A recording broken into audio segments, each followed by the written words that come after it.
नमस्कार, city online में आपका स्वागत है। मैं हूं नकुल। सबसे पहले नजर डालते हैं अब तक की मुख्य खबरों पर। लोकसभा चुनावों की मतगणना को लेकर प्रशासन ने की तैयारियां, चप्पे चप्पे पर रहेगी पुलिस की नजर। भारतीय रिजर्व बैंक एम्प्लॉयज एसोसिएशन के निर्विरोध चुनाव संपन्न, बसंत कुमार बने अध्यक्ष तो सचिव बने जीएन पारीक। और राजधानी में होगा पिंक सिटी प्रीमियर लीग का आयोजन। 18 जून से 10 टीमें लेंगी टूर्नामेंट में हिस्सा।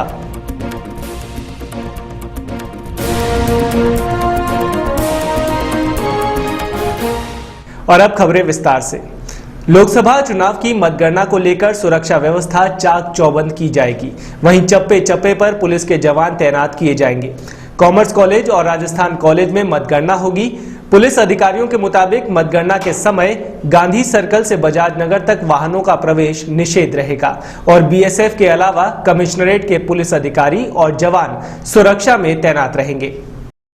होते हैं कॉलेज के, जहाँ पे अंदर कमरों के अंदर होंगी वो आउटर एरिया, वहाँ पे हमारे एक डीसीपी रैंकिंग ऑफिसर रहेंगे। और सबसे आउटर मोस्ट एरिया जहाँ पे हम जनरल पब्लिक का सबका हम लोग मूवमेंट एंट्रेंस रोक देंगे, जैसे गांधी सर्किल से लेके बजाज नगर टी पॉइंट तक का वो वाला सर्कल। तो इन तीनों पॉइंट्स के ऊपर हमने एक एक डीसीपी रैंकिंग ऑफिसर अवेलेबल कराया है। उनके अंदर में काफ़ी सारे एडिशनल डीसीपी रैंकिंग प्लस एसीपीएस और इस तरह से फोर्स अवेलेबल कराई है। डेफिनेटली बीएसएफ की हमारे पास में जो प्लाटून्स अवेलेबल हैं, उन प्लाटून्स के अलावा हमने आरएसी और करीब 2000 से अधिक हमने कमिश्नरेट का मैन पावर लगाया है। रिजल्ट के बाद के लिए भी सभी डिस्ट्रिक्ट्स को एडिक्वेट नंबर्स में हमने रिजर्व्स अवेलेबल कराए हैं। उनको संवेदनशील स्थानों पर पिकेट्स लगाया गया है और साथ में we are continuously monitoring the situation. भारतीय रिजर्व बैंक एम्प्लॉयज एसोसिएशन के चुनावों में इस बार पूरी कार्यकारिणी निर्विरोध चुनी गई है, जिसमें सचिव के पद पर जीएन पारीक लगातार छठी बार चुने गए हैं। चुनाव अधिकारी मालीराम कुमावत के मुताबिक इस बार 15 मई को चुनाव संपन्न होने थे, जिसमें नाम वापसी की तिथि के दिन ही पूरी कार्यकारिणी निर्विरोध चुनी गई है, जिसमें अध्यक्ष के पद पर बसंत कुमार, उपाध्यक्ष के पद पर राजेश कुमार चावला, सचिव पद पर जीएन पारीक, संगठन सचिव के पद पर राहुल अग्रवाल और सहायक सचिव के पद पर अविनाश राठी, राजकुमार जैन, लल्लू लाल बैरवा और कोषाध्यक्ष पद पर रामचरण लाखोटिया निर्विरोध चुने गए हैं। वहीं एक सहायक कोषाध्यक्ष और 12 कार्यकारिणी सदस्य चुने गए हैं। इस मौके पर सचिव जीएन पारीक, जो कि वर्तमान में बैफी के राष्ट्रीय सचिव भी हैं, उन्होंने कहा कि हमारा संगठन सदैव कर्मचारियों के हितों के लिए कार्य करता है और आगे भी करता रहेगा। वेतन समझौते के बारे में भी जानकारी दी गई। इधर नवनिर्वाचित अध्यक्ष बसंत कुमार जम्मड़ ने कहा कि बैंक कर्मियों के हितों के बारे में बात की जाएगी और उनकी समस्याओं को जोर शोर से उठाया जाएगा। Reserve bank employees association Jaipur के 13 तारीख को नामांकन वापस लेने की तिथि पर अनुपोज है ना, जो कोई भी नहीं रहा, सारा सर्वसम्मति से है ना, जो निर्विरोध पूरी की पूरी कमेटी आ गई है, जिसमें अध्यक्ष पद के लिए बसंत कुमार जम्मड़, उपाध्यक्ष के लिए राजेश कुमार चावला और सचिव के लिए जीएन पारीक। सहायक सचिव के लिए 3 पद हैं, जिसमें अविनाश राठी, राजकुमार जैन, लल्लू लाल बैरवा। कोषाध्यक्ष के लिए रामचरण लखोटिया और सहायक कोषाध्यक्ष के लिए धर्मेंद्र सिंह तंवर। इसके अतिरिक्त 12 सदस्य भी निर्विरोधी आए हैं। अमित मीना, एजे की सिन्हा, चंवर सिंह राठौड़, तिलकराज आहूजा, निहार शर्मा, राजीव चौधरी, ऋचा शर्मा, रोहित शर्मा, रोहित कुमावत, वीरेंद्र कुमार शर्मा, लीना मांगलिया और मिताली झा। जयपुर के चुनाव हैं वो कल 15 तारीख को होने थे, लेकिन नामांकन वापस लेने की तिथि के दिन ही पूरी कार्यकारिणी सर्वसम्मति से निर्विरोध निर्वाचित हुई है, जिसमें हमारे साथी बसंत कुमार जम्मड़ अध्यक्ष चुने गए हैं, राजेश कुमार चावला उपाध्यक्ष हैं और मैं जीएन पारीक सचिव चुना गया हूँ। कर्मचारियों के लिए हमारा मैसेज ये है कि रिजर्व बैंक एम्प्लॉयज एसोसिएशन का एक इतिहास और अतीत रहा है कि एक चट्टानी एकता के साथ में, प्रबंधन के साथ में जो भी बातचीत होती है, रिजर्व बैंक एम्प्लॉयज एसोसिएशन अधिकृत है उसके लिए, और जो भी हमारे साथियों के मुद्दे हैं, जो भी समस्याएं हैं, जो भी बातें हैं, वो मैनेजमेंट के साथ में रिजर्व बैंक एम्प्लॉयज एसोसिएशन ही उनसे बैठ के बातचीत करके कंसल्टेशन मीटिंग के द्वारा तय करती है। और इसके अलावा भी कोई साथी सदस्य के जो रिजर्व बैंक एम्प्लॉयज एसोसिएशन के सदस्य हैं उनको सबको साथ लेते हुए, और न केवल साथ लेते हुए, सारे एक रूप में और एक रूपता से पूरे संगठन काम कर रहा है। चुनी गई कार्यकारिणी है, उसमें रिजर्व बैंक एम्प्लॉयज एसोसिएशन के सभी सदस्यों का मैं व्यक्तिगत रूप से आभार व्यक्त करता हूं कि उन्होंने एक जुटता दिखाते हुए, अपनी चट्टानी एकता दिखाते हुए और मेरे में विश्वास व्यक्त किया है। मैं सभी सदस्यों का, साथियों का, सभी का आभार व्यक्त करता हूँ। बैंकिंग इंडस्ट्री को भारत सरकार के वित्त मंत्रालय ने दांव पर लगा रखा है। उनके हितों की रक्षा के लिए ये ज़रूरी है कि सारा बैंकिंग क्षेत्र एक साथ लड़े, संघर्ष करे और आगे बढ़े। हमारा ये प्रयास रहेगा कि न केवल रिजर्व बैंक बल्कि बैंक के अन्य क्षेत्रों के लोगों को भी हम साथ जोड़ें, संघर्ष करें और अपने वाजिब हकों के लिए लड़ाई करें। इसके अतिरिक्त रिजर्व बैंक में सबसे बड़ी समस्या आने वाले समय में काउंटर्स की है, जो बैंक बंद करने जा रही है, जिस पर हमारे चारों संगठनों का जो मुख्य संगठन है सामूहिक आंदोलन आ रहा है, जिसमें हम बढ़ चढ़कर हिस्सा लेंगे और ये चाहेंगे कि भारत की आम जनता को किसी तरह की परेशानी नहीं हो और रिजर्व बैंक की सेवाएं निर्बाध रूप से सभी को मिलती रहे। इसके अलावा हमारे साथियों के जो रोज़मर्रा की समस्याएं हैं वो आराम से निपटें, लोगों को परेशानी नहीं हो, कर्मचारी हंसी खुशी से साथ में काम कर सकें। इसके लिए हम सामूहिक रूप से प्रयास करेंगे, ये मेरा प्रयास रहेगा। सिंधी समाज के कुंभा मार्ग प्रताप नगर में बनने वाले सामुदायिक भवन सिंधु सागर का शिलान्यास 18 मई को किया जाएगा। पूज्य सिंधी सेंट्रल पंचायत जयपुर के अध्यक्ष चंदीराम राघानी ने बताया कि सांगानेर स्थित प्रताप नगर सेक्टर 17 में सामुदायिक भवन सिंधु सागर का शिलान्यास श्रद्धेय सद्गुरु स्वामी भगत प्रकाश जी महाराज के द्वारा किया जाएगा। इस सिंधु सागर 5300 वर्ग मीटर जमीन पर बनाया जाएगा, जिसमें कई सुविधाएं होंगी। इस मौके पर सिंधु सागर ट्रस्ट के अध्यक्ष और विधायक ज्ञानदेव आहूजा ने बताया कि 25 करोड़ रुपए की लागत से भवन का निर्माण किया जाएगा और करीब 2 साल में इसे तैयार कर लिया जाएगा। इसमें शोध केंद्र, अंतर्राष्ट्रीय पुस्तकालय सहित कई तरह की सुविधाएं उपलब्ध कराई जाएंगी। 18 मई 2014 प्रातः 10 बजे हमारे सिंधी समाज के सद्गुरु स्वामी भगत प्रकाश जी, जो कि अमरापुर आश्रम के अध्यक्ष हैं, उनके द्वारा भूमि पूजन व शिलान्यास होगा। इसमें करीबन 2000 लोग वहां उपस्थित रहेंगे। यह विशाल सिंधु भवन जो बनने जा रहा है, सिंधु सागर के नाम से हमने इसलिए रखा है कि सिंधु भवन सभी कॉलोनियों में काफ़ी में बन चुके हैं, इसलिए यह विशाल सिंधु सागर जो है, इसमें हमारे समाज की संस्कृति कैसे जिंदा रहे, हमारी सभ्यता कैसे कायम रहे, हमारे बच्चों को भाषा और बोली कैसे उसमें लगातार योगदान रहे, बच्चों को उसकी नई पीढ़ी आने वाली को जो है वह कैसे सीखे, इसके लिए हमने एक सिंधु सभ्यता और संस्कृति की आर्ट गैलरी बनाई है। और इसके अलावा वहाँ पर एक सभा भवन बनेगा, जिसको ऑडिटोरियम भी अपन कहते हैं, और एक विशाल अपने स्वास्थ्य के हिसाब से विशाल जो है एक हेल्थ क्लब बना रहे हैं, जिसके अंदर योगा होगा, अपने जिम होगा, अपने बैडमिंटन होगी या अपने वॉकिंग स्पेस होगा, और उसमें अपने हर तरीके के स्वास्थ्य के लिए वहाँ पर लाभ देखेंगे। एक छोटा सा सिंधी स्कूल और एक डिस्पेंसरी भी बनाएंगे। इसके अलावा एक खुला ओपन 1500-2000 लोगों के लिए एक लॉन भी होगा। 18 मई 2014 का जो भूमि पूजन और शिलान्यास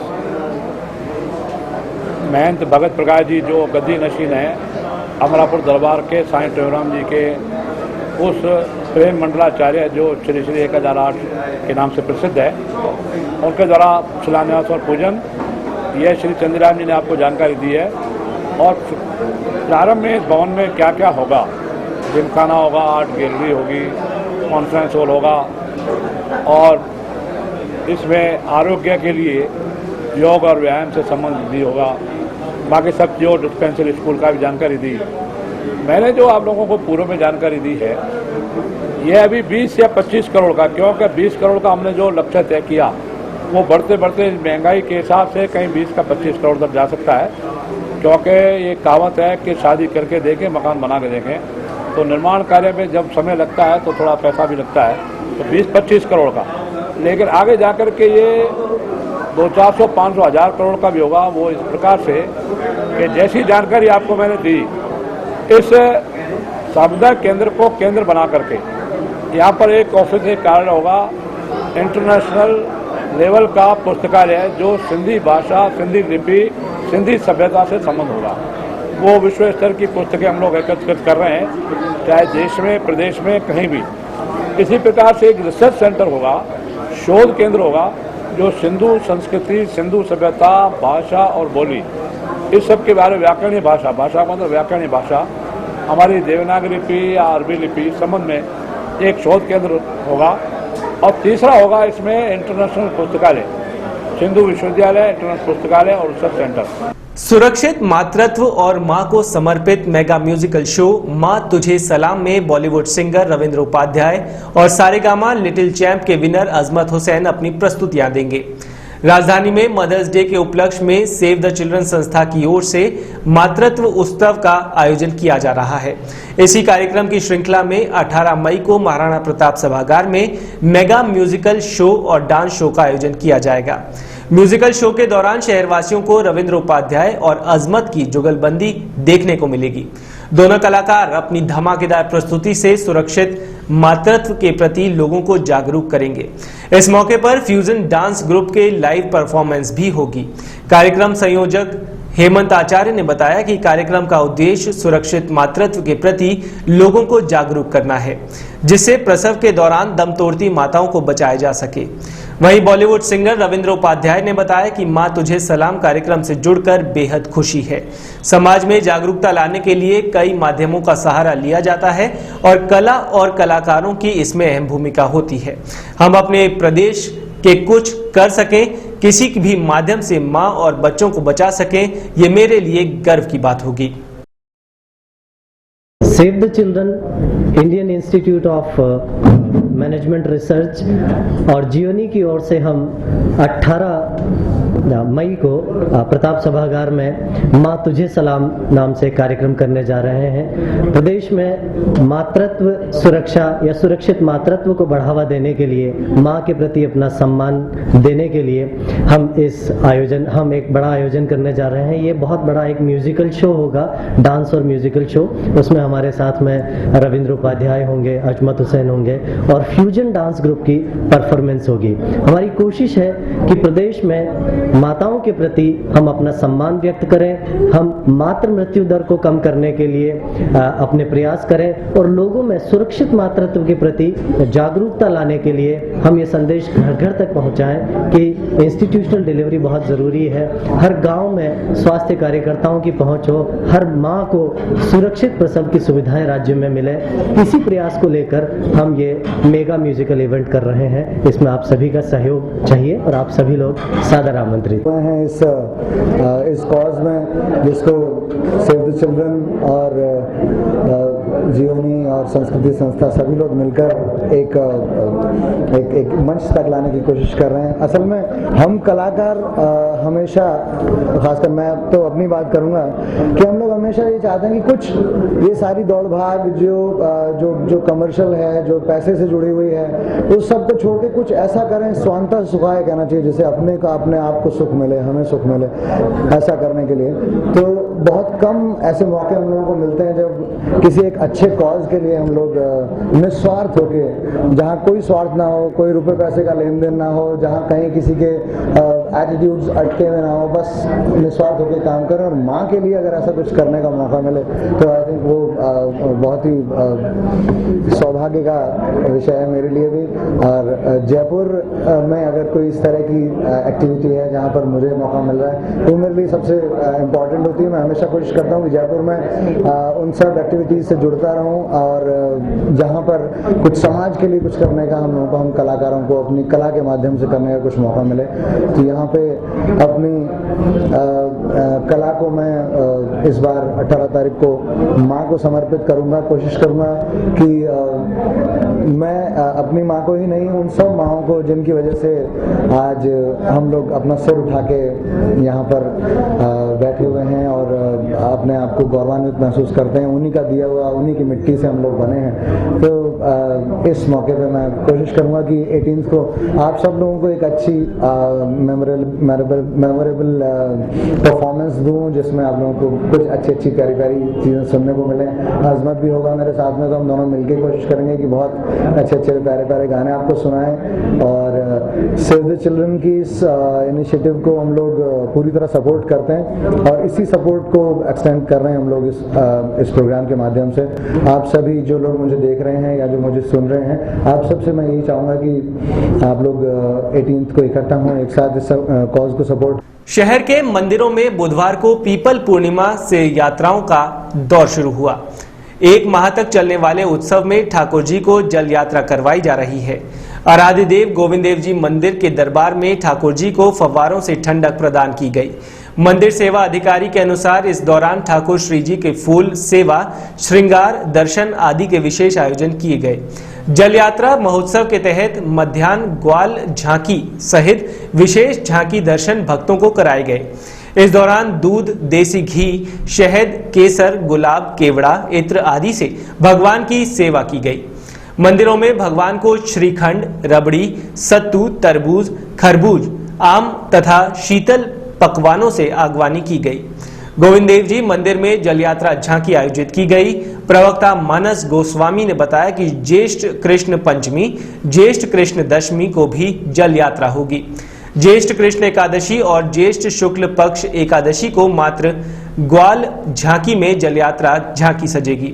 शेष दिनों में 13 जून तक झांकियों का समय 12:30 से 1 बजे तक का रहेगा। राजधानी में पहली बार अपनी तरह के T20 प्रीमियर क्रिकेट लीग का आयोजन किया जा रहा है। आगामी 18 जून को शुरू होने जा रहे इस टूर्नामेंट का नाम PM Rungta pink city premier league PPCL 2014 रखा गया है। मिनी IPL के तौर पर माने जाने वाले इस टूर्नामेंट की शुरुआत प्रदेश के क्रिकेटर्स को अपनी प्रतिभा दिखाने और युवा प्रतिभा तलाशने के लिए किए जा रही है। टूर्नामेंट के सभी मैच भवानी निकेतन क्रिकेट एकेडमी में खेले जाएंगे। ये टूर्नामेंट प्रदेश क्रिकेट जगत के महान व्यक्तित्व और शख्सियत रहे स्वर्गीय PM रुंगटा को समर्पित किया गया है। 18 जून से 30 जून तक आयोजित होने वाले इस टूर्नामेंट डे नाइट T20 आधार पर खेला जाएगा। टूर्नामेंट के सभी मैच लीग कम नॉकआउट आधार पर खेले जाएंगे।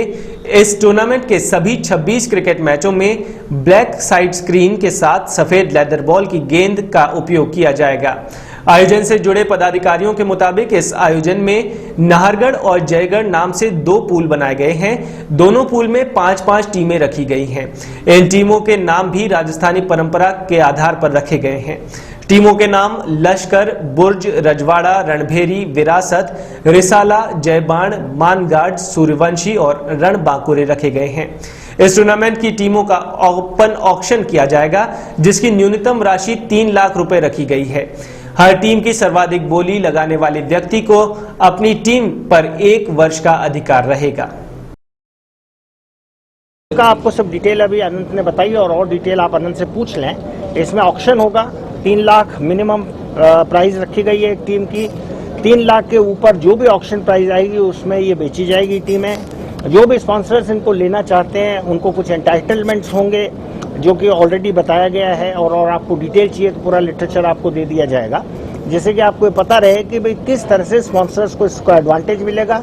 हमारा मेन एम स्पॉन्सर्स को एडवांटेज तो देना है ही, उससे ज़्यादा हमारा एम है कि राजस्थान के क्रिकेटर्स जो हैं, यंग क्रिकेटर्स, उनको इसका एडवांटेज। विवाद हमेशा आते रहेंगे, ये एक ज़िंदगी की चाल है। हमारे घर में भी विवाद रहते हैं, एक पत्नी और पति के बीच में भी विवाद रहते हैं, एक लड़के और बाप के बीच में भी विवाद रहते हैं। अंत में अगर हमारे में मैच्योरिटी है तो मेरा ये ख्याल है कि हर विवाद जल्दी से जल्दी खत्म हो जाता है और ऐसा ही यहाँ पर होगा। देखिए, इसका फॉर्मेट जो है T20 है, इसमें कुल 10 टीम्स होंगी, 5-5 के 2 पूल्स होंगे। हर टीम को अपने अपने पूल में पहले राउंड रॉबिन लीग में 4-4 मैच खेलने को मिलेंगे और हर पूल की जो 2 टॉप टीम्स हैं वो फाइनल सेमीफाइनल के लिए क्वालिफाई करेंगी। तो इस तरह से जो भी ओनर काफ़ी पैसा खर्च कर इस टूर्नामेंट में टीम ले रहा है, उसको कम से कम 4 मैचेस खेलने को ज़रूर मिलेंगे। ये हमने उनको विश्वास दिलाया है, इसीलिए हमने राउंड रॉबिन लीग और उसके बाद नॉकआउट राउंड इसमें रखा है हमने। बड़ा टूर्नामेंट कहा जा रहा है तो कहाँ देखने को मिल सकता है, टीवी पे कहाँ देखने को मिलेगा? देखिए, बड़ा टूर्नामेंट इस लिहाज से है कि हमने पहली बार इस तरह की सुविधाएं और इस तरह का आयोजन जो है खिलाड़ियों के लिए और टीम ओनर्स के लिए किया है, जिसमें इतने बड़े प्राइज राजस्थान में कोई भी ऐसा टूर्नामेंट नहीं होता है जिसमें इतने बड़े प्राइजेस दिए जाते हैं। तो बड़ा इस लिहाज से है कि खिलाड़ियों को भी पैसा मिलेगा, टीम ओनर्स को भी पैसा कमाने को मिलेगा और हम बहुत अच्छे लेवल का क्रिकेट टूर्नामेंट इसको कर सकेंगे। और जहाँ तक देखने को मिलेगा तो आप सब लोग इसी चीज़ के लिए हैं। मैं उम्मीद करता हूं कि आपका सहयोग जिस तरह से आज मिल रहा है वैसे पूरे टूर्नामेंट के दौरान मिलेगा। और अब एक बार फिर नजर डालते हैं हेडलाइंस पर। लोकसभा चुनावों की मतगणना को लेकर प्रशासन ने की तैयारियां, चप्पे चप्पे पर रहेगी पुलिस की नजर। भारतीय रिजर्व बैंक एम्प्लॉयज एसोसिएशन के निर्विरोध चुनाव संपन्न, बसंत कुमार बने अध्यक्ष तो सचिव बने जीएन पारीक। और राजधानी में होगा पिंक सिटी प्रीमियर लीग का आयोजन, 18 जून से 10 टीमें लेंगी टूर्नामेंट में हिस्सा।